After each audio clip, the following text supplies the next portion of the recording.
Welcome. I'm Dr. Lois Jarman. I'm the Director of International Affairs at Shepherd University, and we wanted to share with you a bit of a discussion about social justice and what it means in the United States and globally.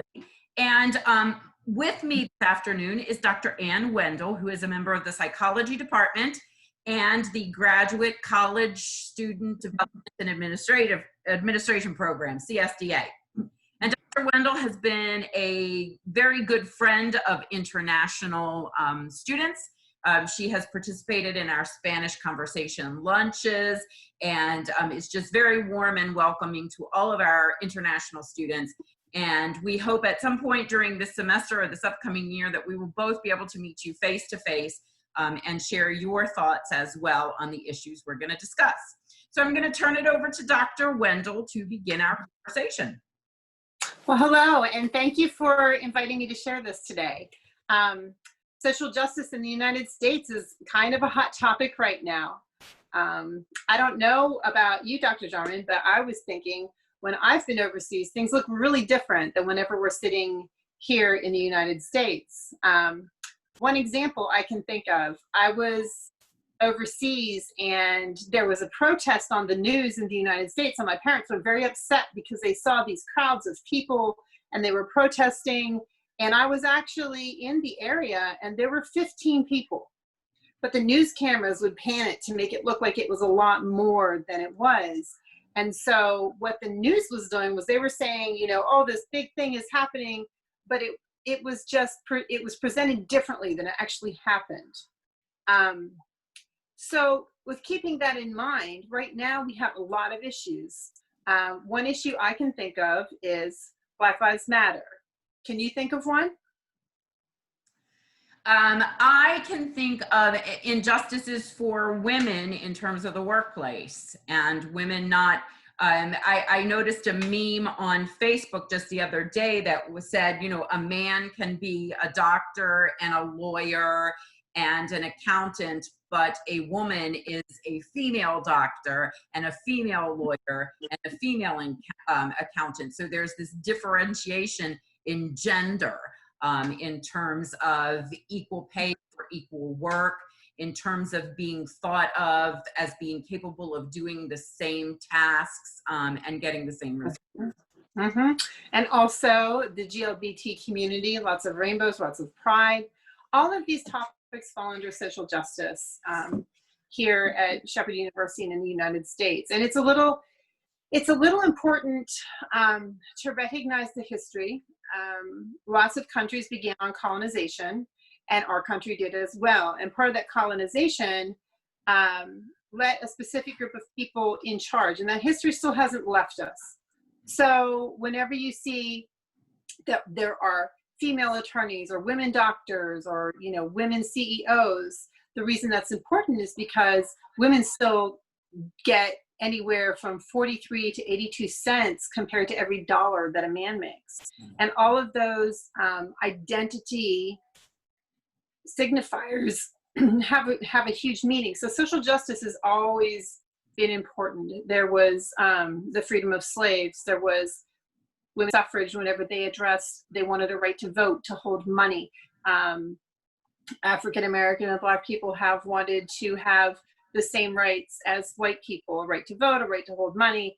Those things are historical, but they still have an impact on how we interact with each other today. So it's not, when I was living in other countries, we had a lot of conversations about, well, why is this even important? You know, everybody has poverty, everybody has a different color, a different gender.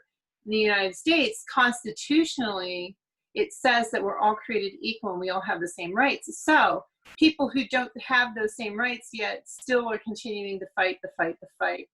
So the stuff that's going on in our country right now, that's been going on for, you know, going on a couple of months now, about Black lives and police, those don't translate into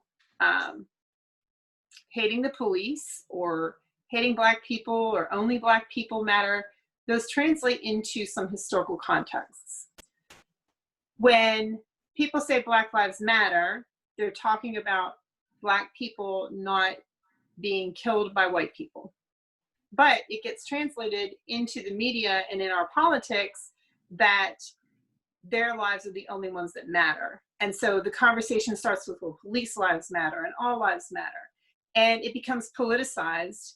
And then the protests begin, and then the counter protests, and all of this stuff happens. Defunding the police is also something that you see on the news quite frequently. And that's not about taking the police away. That's about holding people accountable for what they're doing. So the extreme is what we get in the media. The extreme is what we get in social justice on social media, Facebook, Twitter, Instagram. We're getting all of these extreme messages, but the humanity lies somewhere in the middle. Can you think of a student that might have come to you with a question or a concern around the politics that goes along with social justice since you've been working with international students? Can you rephrase the question again? Yeah. Have you had a student come to you with a concern about gender or race, anything around social justice? Can you think of a situation with an international student that? Okay. Well, I was just thinking about this one in particular because we work predominantly with students whose native language, their first language, is not English. Right. And so many of these students, while they speak well and while they write well, they still have an accent from their native tongue. And so they are discriminated against and told that they don't speak English properly, that they can't be understood. They're spoken down to, they're spoken at a lower comprehension level using easier vocabulary, simplified statements. They feel as if language is being dumbed down for them so that because they have an accent that indicates that English is not their first language. Right, and unfortunately, that's not an infrequent thing. That happens at least once a semester that I would know of, and I'm not even international student affairs. So when these things happen, they actually fall underneath the social justice category, right? And the reason that it falls under social justice is that all students have the right to be treated equally on our campus. And it is discriminatory in nature to criticize somebody's accent. What we call that marginalizing somebody. And what that means is, if you can think of a group of people is here, right? And all of these people in this circle look the same, but where my hands are the group of people that don't look the same or don't talk the same. So the people where my hands are marginalized. They're on the margins of that circle in the center that the majority group is. So when students find somebody marginalizing them, what should they do? Who should they talk to? Should they talk to somebody? Absolutely. Absolutely. And I think that on campus, there are a lot of support networks.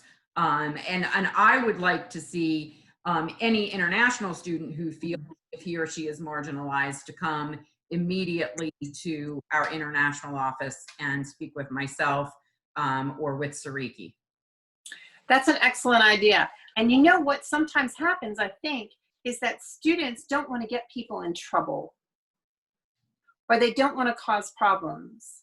So right, they have the right to be treated equally on campus. And so we have to make sure that happens. And that's a culture difference, isn't it? Mm-hmm. Yes, absolutely, absolutely. Right. So for the students that are watching, while you're here, it is a normal practice. Sometimes we get the reputation in other countries for not being so polite. Part of that is because we address things more directly than some cultures do. So when somebody does something, and you know when it happens because you feel bad. So if you have an interaction with somebody that doesn't feel right or makes you feel bad about yourself, just come talk to Dr. Jarman or Sariki, other mentors and resources that you discover and you attach to while you're on campus, because we have processes in place to help people deal with things. And it's also part of your student development, learning how to have uncomfortable conversations, learning how to let people mentor and support you through those things. So say, you do have an experience where somebody makes a comment, maybe about your appearance or identity or the way you speak, and you come and you speak to Dr. Jarman. Maybe Dr. Jarman has a good relationship with that professor and they had no idea they were being offensive. So Dr. Jarman would just have a friendly conversation and say, hey, did you know that this came across this way? And the professor may very well be very apologetic and sorry that that happened. But if we aren't told what we're doing to make people uncomfortable, we don't know. And I'd like to add on that, Dr. Wendle, that in many cultures, the role of the student and the professor is different. And I think that here in the United States, we look at the student as getting as much out of the education, because here in the United States, our students pay for their education. And so the student is really important, and the student's experiences on campus are really important, and student concerns are valid, and they need to be discussed. So I don't want any international students to be fearful of coming to talk about something that a professor may or may not have done in class that made you feel uncomfortable. We need to talk about it and share, because the professors are learning as well as students. And as Shepherd becomes a more internationalized campus, we all have to work with people from different backgrounds and people who view the world through different lenses. We're working diligently to create training opportunities for faculty members, but we need student input. Students need to tell us what their experiences are. Yeah, I agree. And I think that some cultural differences make it difficult, because the journey between professor and student might be like this in another culture, but here it's more like this. Yes. And so it's okay to look a professor in the eye, or ask a professor might be correcting or questioning. It's not questioning the knowledge or the credentials of the professor. It is considered a mutual conversation in the United States. And that sometimes it's sometimes a difficulty. It's almost as if you figure out how to be part of a crowd and then step out of the crowd and then step back into the crowd. So it's a very uncomfortable experience when you first start to address it. But I think by the time all of you graduate or you go back to your home, you will have developed these skills, and you'll be able to, navigate going forward and absorbing back into the crowd. And so not only with the professors, though, with other students. Yes. We can talk about other students saying things, and truly, I would hope out of goodwill that they come from a place of not having the knowledge, not out of a place of hatred or malice. But we may be the only people from these places we've ever met before. We may be very unknowledgeable about a specific culture or a specific saying or attribute or character. And student groups. Student groups can be very,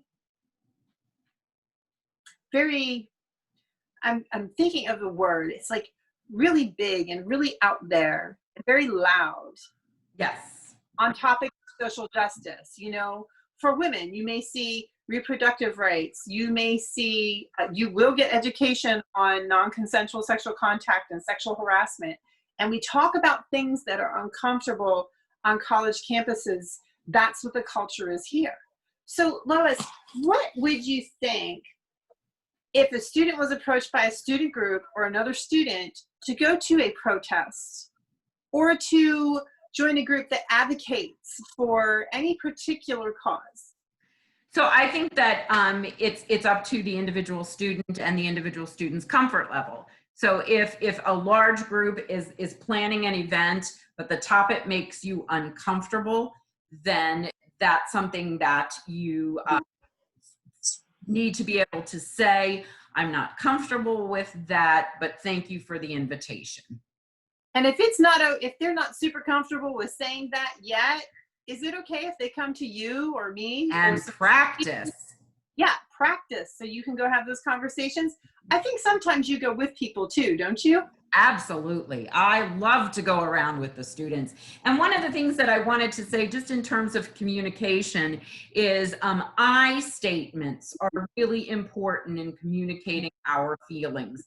I don't feel comfortable with something, and therefore I am not willing to attend, instead of you do this, you do that. And so communicating with I statements is really important. Mm-hmm. Yeah. So what other topics of social justice do you think might be of concern for a student coming new to Shepherd University? Well, I think that we need to talk about the diverse population that exists on Shepherd campus in terms of the LGBTQ community. And LGBTQ is lesbian, gay, bisexual, transgender, or questioning or queer. Is that correct? Yeah. And so I know many international students coming from other countries where those issues and those ideas are sort of what's the word I'm looking for? Frowned upon. Frowned upon. There you go. That's, yes. They're not seen in a positive light.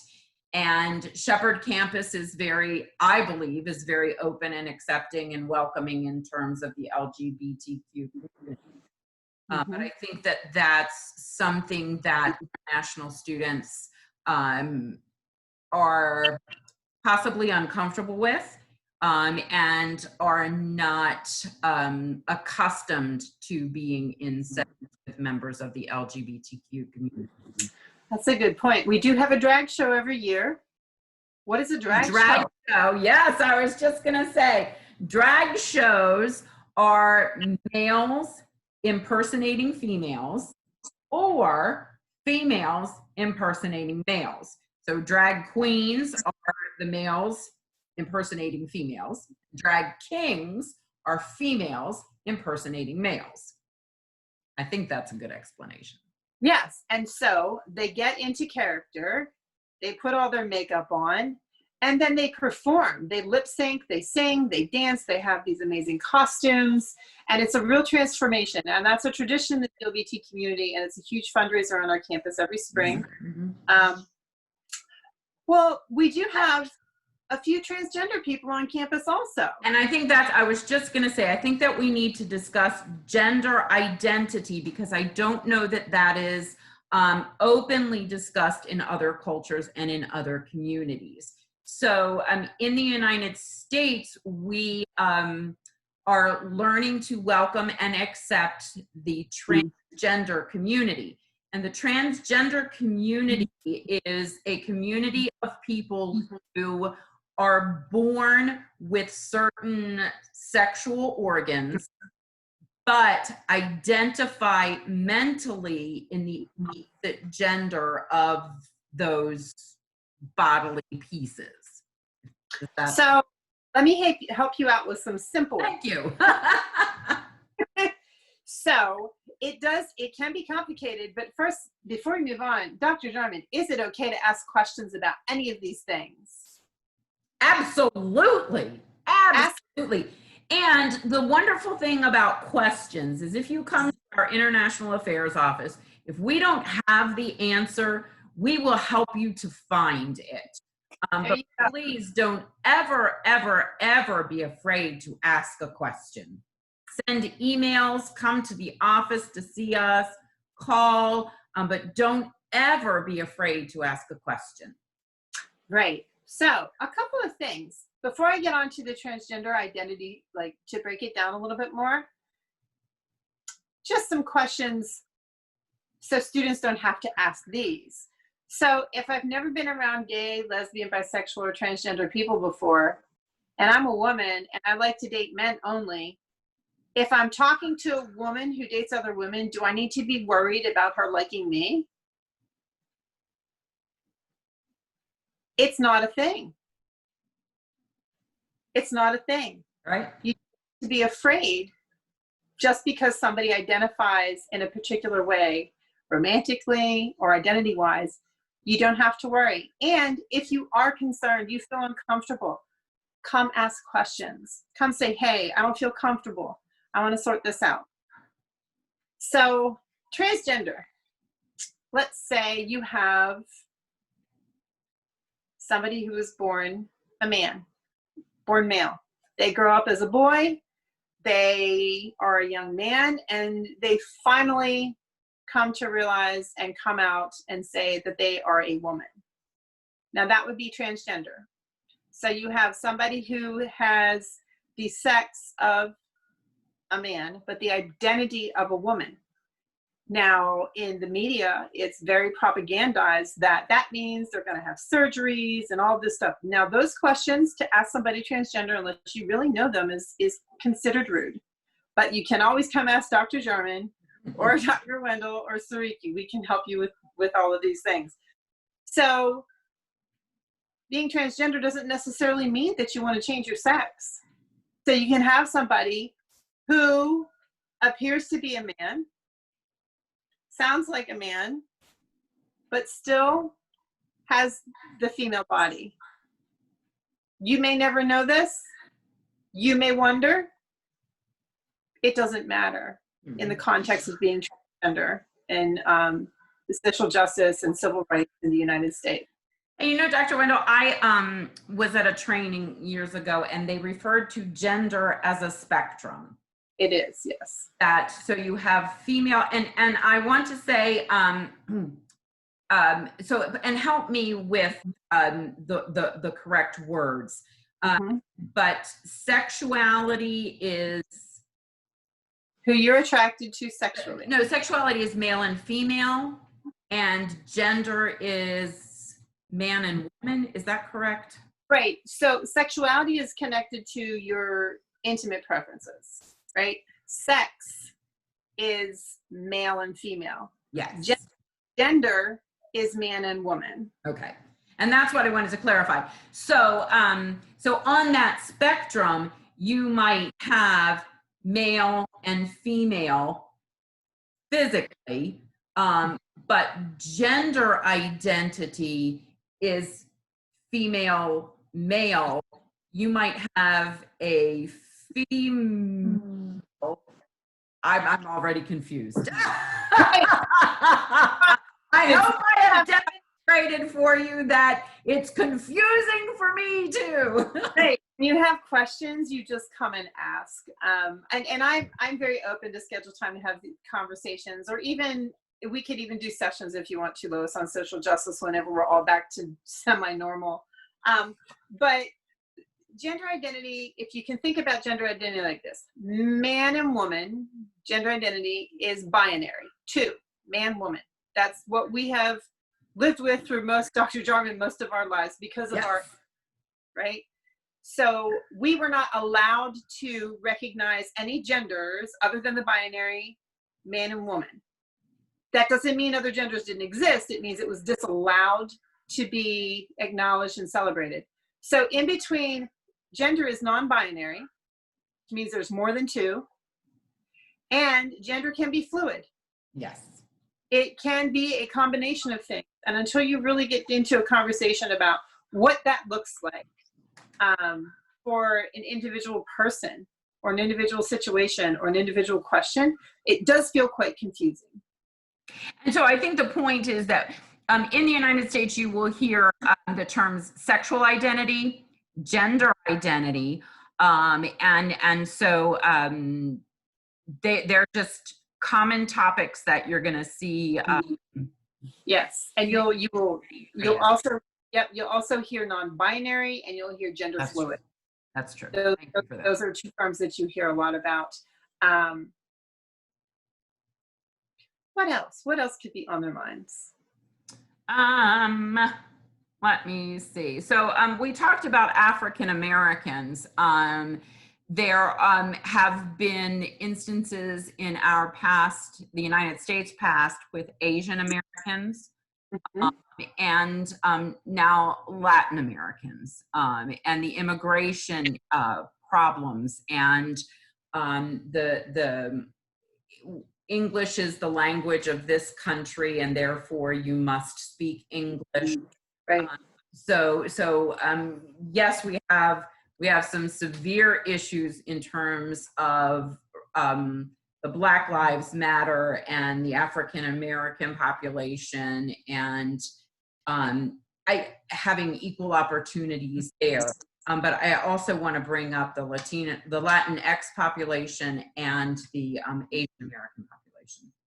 Right. And one point I want to make about all of these populations in the United States are lumped into what we call people of color.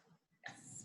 So POC, people of color. And that really is attributed to the history of our country and how immigration and discrimination has happened to, you know, it could have been Native American, it could have been African American, and Japanese American, that included all Asian American, and then anyone who from Southwest Asia or Middle Eastern appearance. So it really comes down to people of color.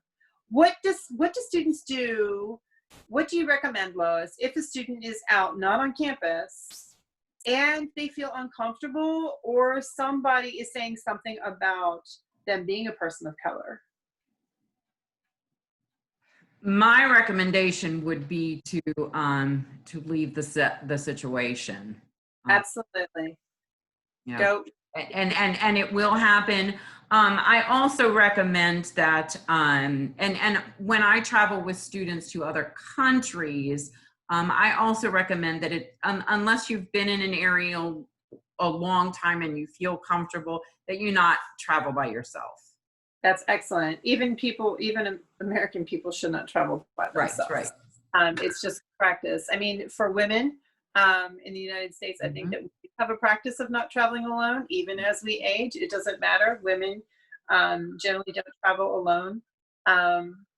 It's not unacceptable, but you know, if you're going to go somewhere, please take somebody with you. If you have any encounters, please talk to Dr. Jarman, Sariki. I think another important thing that might come up is that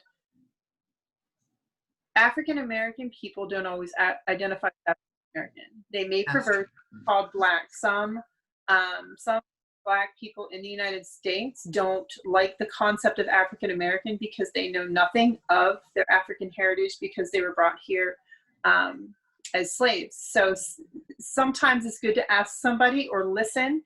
You know, do they identify whenever they're talking about other people of color? How are they naming them? Usually they name them as themselves. So if somebody wants to identify as African American, they will refer to other people as African American, or if they prefer to if they identify as Black, they will refer to other people that look like them as Black. There's nothing wrong with asking somebody what they prefer. Do you prefer African American or Black? You know, how to identify. I think the more difficult thing about being in the United States culturally is there's an expectation for people to ask when you know each other. Asking strangers, not so much. You can end up in a very uncomfortable conversation that could be hostile. But if you're with somebody you know, you make a friend on campus, you have a professor, a staff member you've become close to, it is a practice to talk to people and say, you know, do you identify? How do you identify? Or, you know, just become more educated. I think we have the understanding or the expectation that if you don't know something, you'll ask me. So social justice is really a difficult conversation that is constantly happening in the United States on the personal, individual level, classroom, college, regions. It's nationwide. It's happening on all levels of interpersonal communication. And you use the word conversation, and that's really what we're saying is if you notice something, have a conversation about it. If you feel uncomfortable, have a conversation about it. These are topics that are okay to discuss. Right. So we do have, I was thinking we have one student and she is transgender and she has a beard and long hair and likes to wear dresses, but doesn't take hormones, so her voice is very deep. She doesn't care. She's a bearded lady. That's fine with her. But for other people, they might look at her and go, what's going on here? She's a very friendly person. So, walking up to her and saying, why are you wearing a dress, might not be the most polite way to have a conversation. But if you would get to know her, you could say, hey, help me understand. I want to be an ally, and I want to be able to understand, what your identity means. Can we step back and define what an ally is? Oh, absolutely. An ally is somebody, an ally historically has been somebody who supports the gay, lesbian, bisexual, transgendered, queer, and questioning community who does not identify as any of those things. They're heterosexual, their life is pretty heteronormative, and they support people in what their sexual orientation and identity is. More recently, an ally, the term ally, has evolved into one context is white people supporting people of color. So an ally would be somebody who's heterosexual supporting people who are not heterosexual as an ally. More recently, white people supporting people of color, ally. So the majority, somebody from the majority population being an ally to somebody who is not. Mm-hmm. And that doesn't, it's interesting about the word ally is when you're talking about being an ally for the LGBTQ community, your racial identity has nothing to do with that. Right. But your sexual orientation identity and your sexual identity may. So depending on the context, you can be an ally. Like men can be an ally for women because men are the majority and women are not. Actually, women are the majority, I think, but we just don't rule. So very good, very good. Well, is there anything you wanted to add? I think we've touched on a lot of topics, and there's a lot to process. So if you have questions, email either of us or call or come see us, and we'd be happy to answer. One more thing. Okay, sorry. We have a lot of stuff we say in conversations that are called microaggressions. I forgot about microaggressions, yes. And so... Can you define a microaggression? Mm-hmm. A microaggression is something used in everyday language that is actually hurtful to an identity or a marginalized population. So when somebody says, you speak such good English, mm-hmm. That's a microaggression because there's an assumption that you're not capable of speaking good English because you are not from the United States or it's not your first language. The person who says these things is probably not intentionally trying to be harmful, but not knowledgeable enough to know that it's a microaggression. Crazy is a microaggression. That's connected to historical concepts of how women and people of color were institutionalized for lifetimes, and it was because they were deemed crazy. There are lots of words that we can use, like ridiculous or silly instead of crazy, or oh, that's wild. There are, but that's all educational stuff that we can follow up on. But microaggressions, you'll learn about those probably in your coursework and in your student organizations. The other thing that goes along with microaggressions that often Americans and white Americans do is cultural appropriation. So if I show up to work dressed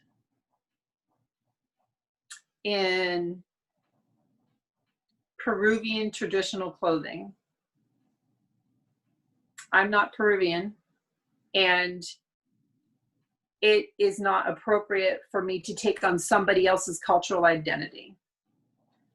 So 1 year for Halloween, I came to school dressed as a Day of the Dead character, right? Mexican culture, the Day of the Dead, the skull, and I had candy. My purpose was to educate, and students who could tell me why I was wrong for dressing like that got free candy. Or if they didn't get it, then they would listen to the education about it. So I was actually participating in cultural appropriation. I have no Latina heritage. I have no Mexican heritage. I was dressing up on Halloween in a Mexican archetype. So that was cultural appropriation. And that one gets a little bit sticky. And that's definitely one to talk about. The difficult thing about cultural appropriation and microaggressions is you may not know when it's happening, but people will call you out on it, and that becomes very uncomfortable because people who are participating in cultural appropriation and microaggressions generally don't do it on purpose. So they find out the hard way by somebody coming and pointing a finger or telling them they're wrong, and they don't have any place to process that. So those are two things that come up a lot on college campuses as well. Very interesting. I was taking notes. I was learning. Thank you.